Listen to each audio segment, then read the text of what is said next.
Fala, meus queridos e minhas queridas, sou o professor Aloysio Ferro e esse é o podcast do História em Questão. A nossa temática de hoje é referente ao Renascimento. O Renascimento foi um movimento cultural, econômico e político surgido na Itália no século XIV e se estendendo até o século XVII. Inspirado nos valores da Antiguidade Clássica, e aqui citamos a Grécia Antiga e a Roma Antiga, gerado pelas modificações econômicas, o Renascimento reformulou a vida medieval, onde a Igreja Católica, o clero da época, ditava as regras, tanto na parte educacional, cultural, como também na científica. Deus sempre estava no centro, e o Deus em terra era a Igreja. E aqui falamos sobre o teocentrismo. No entanto, com o Renascimento, a Idade Medieval ela vai dar a sua vez para a Idade Moderna, onde o teocentrismo passa a dar vez para o humanismo, para o antropocentrismo. Agora, na Idade Moderna, com o Renascimento, não é mais a Igreja no centro, mas sim o homem no centro, com a sua razão, com o seu poder de pensamento crítico, com o seu poder empirista dos experimentos, das experiências. O termo Renascimento foi criado no século XVI para descrever o movimento artístico que surgiu um século antes. Posteriormente, acabou designando as mudanças econômicas e políticas do período, que também foi muito contestado durante todos os movimentos de estudo na história. Afinal, vamos analisar. As cidades, elas nunca desapareceram totalmente durante a Idade Medieval.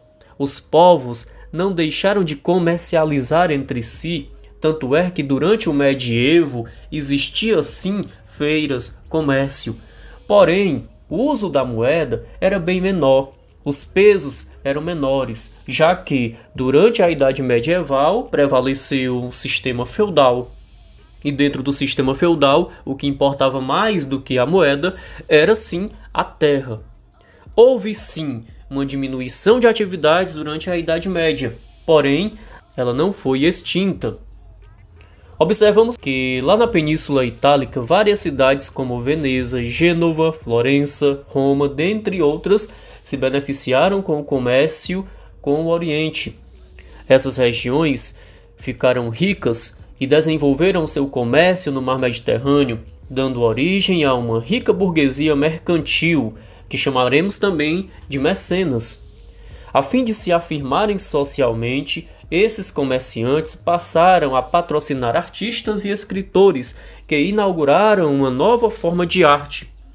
A igreja e a nobreza também foram mecenas dos artistas como Michelangelo, Domênico, Ghirlandaio, Pietro e dentre outros. Podemos citar também autores como o Shakespeare, o Leonardo da Vinci.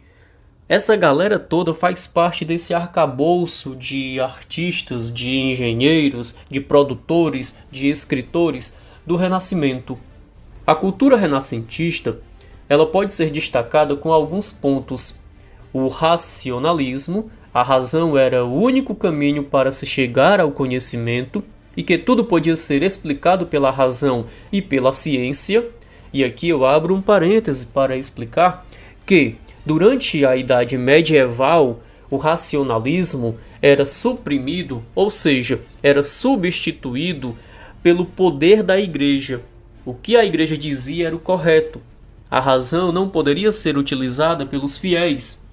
Então a igreja controlava todo tipo de conhecimento, não deixando despertar assim a razão, o pensamento crítico, o estudo, o conhecimento por si só, o humanismo em si. Outra característica marcante, o cientificismo.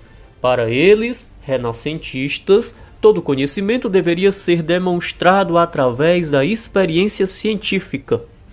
Então aqui a gente coloca em pauta a ideia de que não é porque fulano está te dizendo algo por um conceito religioso ou por um conceito de algum outro grupo que você vai ter que acreditar. Você pode fazer uma experiência, testar. O individualismo. O ser humano buscava afirmar a sua própria personalidade, mostrar seus talentos, atingir a fama e satisfazer suas ambições através da concepção de que o direito individual estava acima do direito coletivo. O antropocentrismo, colocando o homem como suprema criação de Deus e no centro de todo o universo. Antropo, homem. Centrismo, no centro. O antropocentrismo substitui o teocentrismo, onde a igreja na Idade Medieval estava no centro de todas as ações. Para o Renascimento, é o homem no centro. O classicismo. Os artistas buscavam sua inspiração na antiguidade clássica greco-romana para fazer suas obras, esculturas, críticas, poemas e qualquer tipo de escritura ou até romance. O humanismo renascentista foi um movimento de glorificação do homem e da natureza humana, que surgiu nas cidades da Península Itálica em meados do século XIV. O homem, a obra mais perfeita do Criador, era capaz de compreender, modificar e até dominar a natureza. Por isso, os humanistas buscavam interpretar o cristianismo utilizando escritos de autores antigos, como Platão.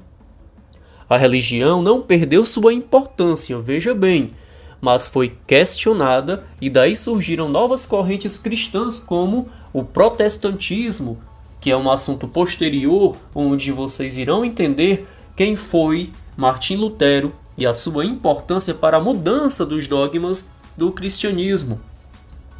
O estudo dos textos antigos, igualmente, despertou o gosto pela pesquisa histórica e pelo conhecimento das línguas clássicas, como o latim e o grego. Desta forma, o humanismo se tornou referência para muitos pensadores nos séculos seguintes, como os filósofos iluministas do século XVII. Podemos citar aqui, na literatura, escritores como Dante Alighieri, da Divina Comédia, Maquiavel, com sua escritura do Príncipe, o Shakespeare, da peça Romeu e Julieta, tão famosa, o Miguel de Cervantes, da obra Dom Quixote, Luís de Camões, dos Lusíadas, que falam sobre as grandes navegações. E no Renascimento artístico, eu quero citar para vocês, por exemplo, quer lembrar sobre os escritores, sobre os produtores da arte. Meu amigo e minha amiga, você pode lembrar aqui das Tartarugas Ninjas, o Leonardo, o Donatello, o Michelangelo e o Rafael.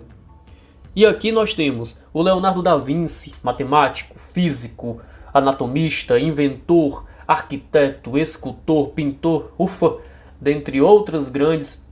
Ele fez a obra Mona Lisa, La Gioconda, uma das primeiras obras fenomenais que é tridimensional. Para onde você olhar para ela, de qualquer ângulo, ela está encarando você, olhando para você. O Rafael de Sanzio, um mestre na pintura e famoso por transmitir sentimentos delicados através das imagens de Nossa Senhora. A obra mais perfeita dele, citam, que é a Madonna de Prado. O Michelangelo, artista italiano cuja obra foi marcada pelo humanismo. Além de pintor, foi um dos maiores escultores do Renascimento, inclusive obras como Pietà, Davi, a criação de Adão, o juízo final, o teto da Capela Sistina. Já no Renascimento científico, nós temos Nicolau Copérnico, e aqui eu lembro o seguinte: durante a Idade Medieval, o que é que prevalecia? O geocentrismo. Ora. A igreja, ela dizia que Deus estava no centro. Então, era muito mais interessante para a igreja ficar aliada na época do geocentrismo, que dizia que a Terra era o centro do universo. Uma vez que a Terra era o centro do universo, a igreja estava na Terra. Deus estava na Terra. Então, ali sim, tudo girava em torno da igreja e da Terra. E o geocentrismo era aliado do teocentrismo. No entanto, o Nicolau Copérnico, polonês, ele negou a teoria geocêntrica e passou a defender que a Terra ela não é o centro do universo. É simplesmente um planeta que gira em torno do verdadeiro centro, que seria o Sol. O Galileu Galilei, que descobriu os anéis de Saturno, as manchas solares, e ele foi obrigado a negar publicamente pela Inquisição as suas descobertas, senão ele poderia inclusive ser queimado vivo.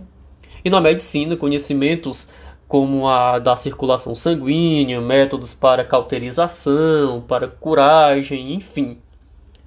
No renascimento comercial, a gente tem o surgimento e o crescimento das vendas, surgindo aqui o que chamamos de burguesia.